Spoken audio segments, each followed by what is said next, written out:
Գործարար Սամվել Կարապետյանի կալանքի պատճառը վարչապետի վախերն են։ Այս մասին այսօր հրավիրված ասուլիսին հայտարարել է Սամվել Կարապետյանի միջազգային փաստաբանական թիմի անդամ Ռոբերտ Ամստերդամը։ Նա նշել է, որ դիմելու են ԵՄ-ին, որ Հայաստանին դատապարտեն քաղբանտարկյալներ պահելու համար։ Փաստաբանի համար ակնհայտ է Ադրբեջանի կառավարությունը նպատակային կերպով հետապնդում է 200 միլիարդատերերի Ռուբեն Վարդանյանին եւ Սամվել Կարապետյանին, բայց բոլորը պետք է իրենց հարց տան, ինչու է Սամվել Կարապետյանը, ով բացարձակապես անմեղ է, այժմ գտնվում Հայաստանի բանտում։ Նա կալանավորվել է այն պահին, երբ Հայաստան էր ժամանել հոր 40-ի արարողությանը մասնակցելու համար, դա որևէ քաղաքական ակցիա չէր։ Նրա խոսքերի համատեքստից միանգամայն պարզ է, որ կառավարությունը տապալելու մտադրություն չի ունեցել, ընդգծել է Ամստերդամը։ Ըստ միջազգային փաստաբանի այս ամենի պատճառն իրեն շատ անապահով զգացող վարչապետի վախն է, ով անհարգալից վերաբերմունք է ցուցաբերում թե հանրության, թե եկեղեցու նկատմամբ, պարբերաբար հանդես է գալիս Facebook-յան ուղերձներով, վիրավորական արտահայտություններով։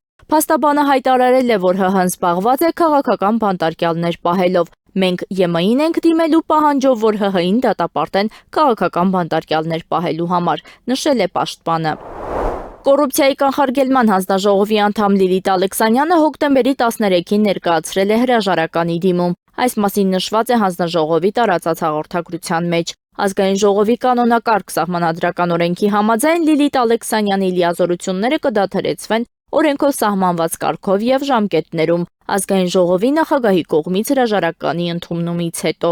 Լիլիթ Ալեքսանյանը կոռուպցիայի կանխարգելման հանձնաժողովի անդամ էր նշանակվել 2019 թվականի նոյեմբերից եւ շուրջ 6 տարի իր նշանակալի ներդրումն է ունեցել հանձնաժողովի կայացման եւ հակակոռուպցիոն համակարգի զարգացման գործում։ Լիլիթ Ալեքսանյանը որոշել է աշխատանքային գործունեությունը շարունակել այլ ոլորտում։ Կոռուպցիայի կանխարգելման հանձնաժողովն իր երախտագիտությունն է հայտնում Տիկին Ալեքսանյանին արդյունավետ աշխատանքի եւ նվիրումի համար եւ մաղթում հաջողություններ հետագա մասնագիտական գործունեության մեջ, ասված է հաղորդագրության մեջ։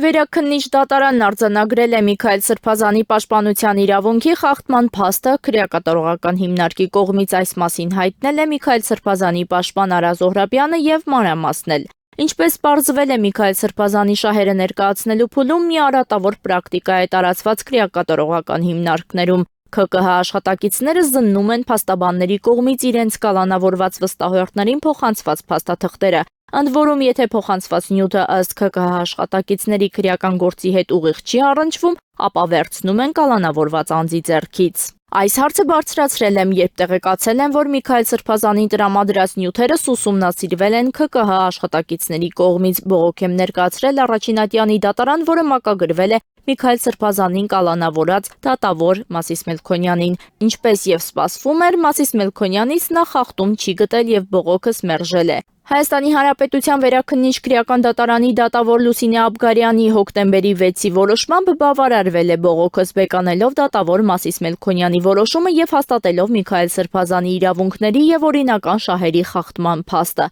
Վերաքննիչ դատարանը պարտավորեցրել է նաև Երևան կենտրոն քրեակատարողական հիմնարկի պետին միջոցներ ձեռնարկել արձանագրված իրավունքների խախտումները վերացնելու ուղղությամբ։ Վերաքննիչ դատարանի որոշումը կարևոր դատական ակտ է այս արատավոր պրակտիկան վերացնելու համար, պարզաբանել է Արա Զոհրաբյանը։